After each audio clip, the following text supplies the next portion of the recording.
Welcome back to Bay Area Psychology, where we're continuing our look at failed New Year's resolutions. Tonight we're answering the question, why is it so hard to stop smoking? Is it a habit or is it an addiction? On January 3rd, Frontline ran a piece entitled Nicotine War, which pointed out that on April 14th, 1994, the chief executive officers of the 7 U.S. tobacco companies appeared before Congress. The CEOs struggled to defend themselves against allegations of proof that nicotine is addictive and causes death. Let's hear their response. Present in the tobacco plant, called nicotine. Do you believe nicotine is not addictive? I believe nicotine is not addictive, yes. Mr. Johnston. Congressman, cigarettes and nicotine clearly do not meet the classic definitions of addiction. There is no intoxication. We'll take that as a no. I don't believe that nicotine or our products are addictive. I believe nicotine is not addictive. I believe that nicotine is not addictive. I believe that nicotine is not addictive. And I too believe that nicotine is not addictive. No surprises there. The focus was on nicotine, a natural chemical present in the tobacco plant. 2 years earlier, the FDA, headed by Commissioner Dr. David Kessler, began to investigate the regulation of nicotine as a highly addictive drug, which would bring the cigarette industry under FDA regulations rather than under the Agricultural Department. With us tonight are Dr. William Hazel, Medical Director of NATO, and Chris Newkirk, CCS, who has worked with Dr. Hazel to develop NATO, and nicotine addiction treatment program in Los Gatos. Welcome to both of you. Thank you. I have had clients say to me that it was easier to kick heroin than it was to stop smoking. What do you think about that?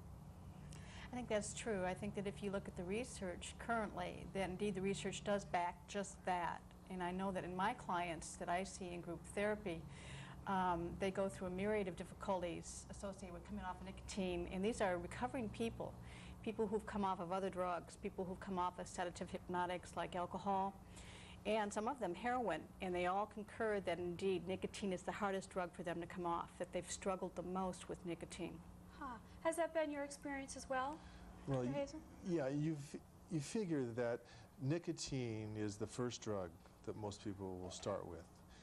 Those who become addicted, nicotine is their first drug. It's their last drug. So the nicotine addiction has had many more years to progress and worsen. So just by virtue of the progression of the disease of addiction, nicotine is the worst. And of course, it's always saved to last because you don't want to do too many at once. Okay, that's sort of that first things first motto that we talk about in recovery. Where one of the interesting things that comes up in our group therapies with the recovering people is their anger towards self-help programs who have promoted that, and now these people 10 and 12 and 20 years into recovery are dealing with the worst drug they have ever dealt with. And some of them have severe medical consequences from that extra 10 or 20 years of smoking that they didn't need to have. Huh. So what you see then is maybe sometimes when people finally decide, okay, now it's time to quit smoking, maybe some of the feelings that they may have had when they started smoking may come up at that time. I mean, I know that's true of other drugs. You know, I've worked with clients who developmentally stopped or emotionally stopped at the time they began using a drug heavily.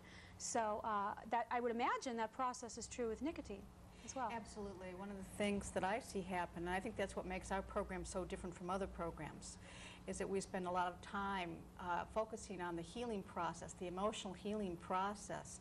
If you ask people why they start smoking again, like 95% of them say because of some feeling, the discomfort, the feeling that was going on, or was starting to rise up. And so definitely what happens is developmentally, what happens when they come off that drug is the grief comes up, unresolved grief issues, rage, any depression that was there prior to starting smoking. And one of the most interesting things for me when I sit in group with these addicts is they talk about literally sucking feelings down with nicotine, sucking them in. And so when they stop sucking them down, obviously they're going to rise up. They're going to rise up. So that's a big part of the recovery process. So you're talking about feelings, though, that have been around a long time. I mean, you know, people, I know that nicotine is frequently referred to as a gateway drug, which I believe means it's one of the first, and then often people who begin smoking may be more prone to developing an interest in other types of drugs. That's true.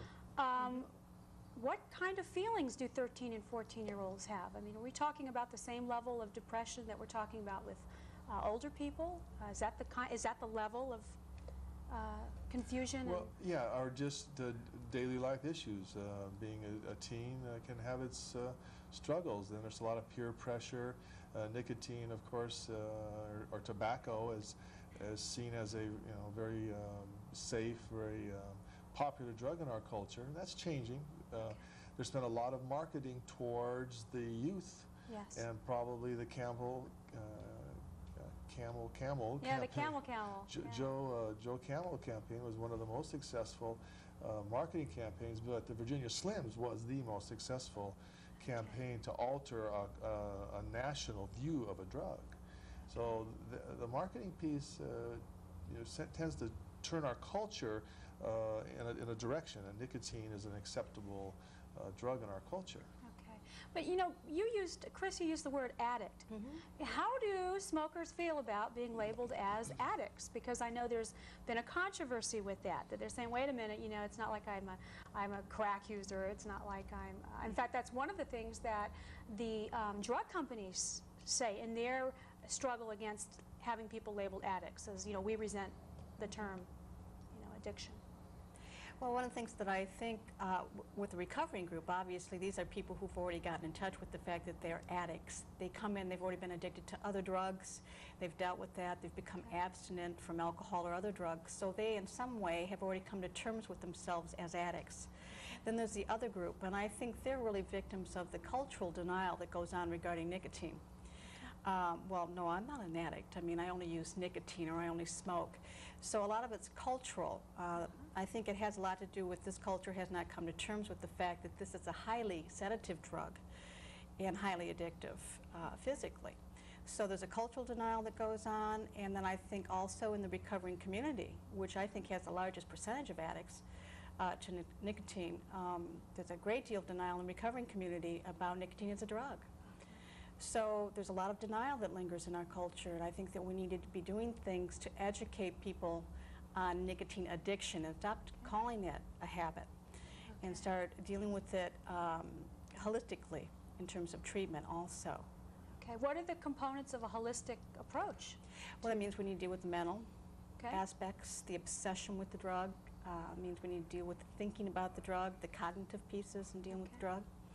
We need to deal with the emotional piece. We just talked about that. And the emotional healing process is very important. I personally have been really fascinated by watching the spiritual aspect of nicotine addiction. Here are people that perhaps have set goals where they want to grow spiritually, or they've come into the new year and they want to know more about meditation or breath work. And here they are literally sucking the breath right out of themselves. They're literally saying no to life. So I think that's really interesting. There are spiritual repercussions to nicotine addiction, and there's a spiritual recovery. I've found, like Dr. Hazel was saying, that because this is the first drug people use, oftentimes they've sedated all of their spiritual issues behind nicotine.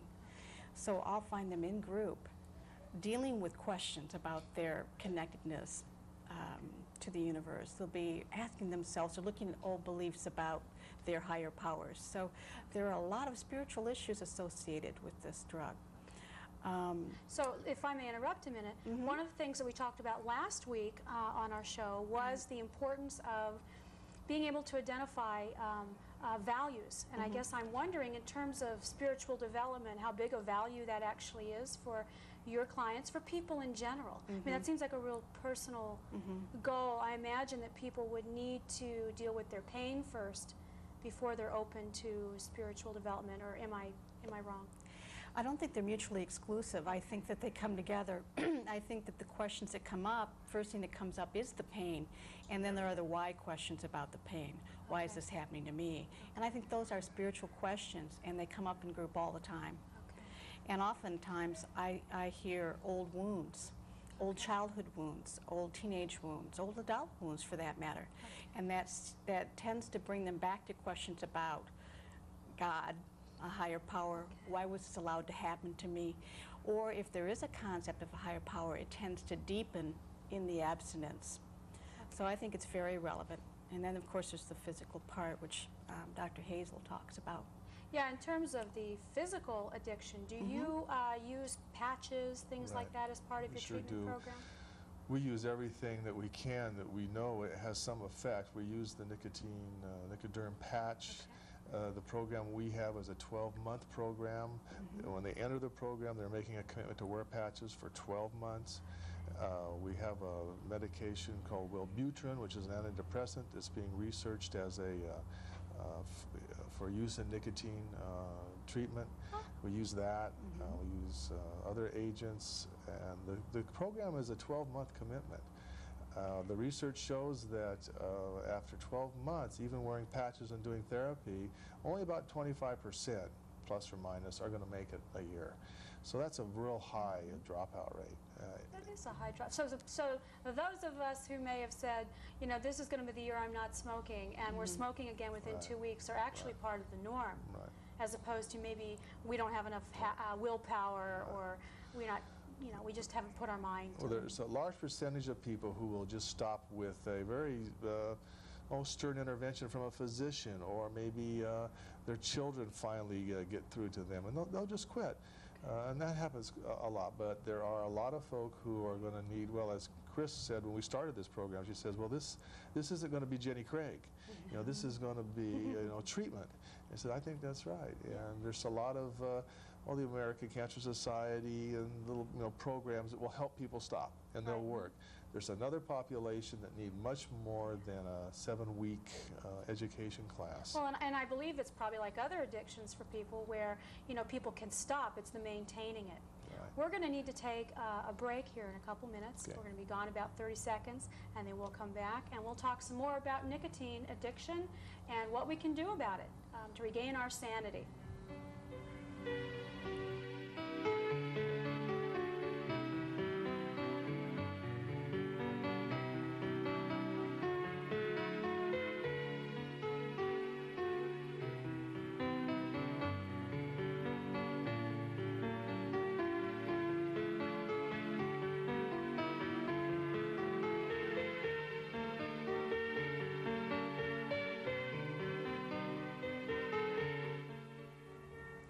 We're back with Dr. Hazel and Chris Newkirk, and we're talking about nicotine addiction.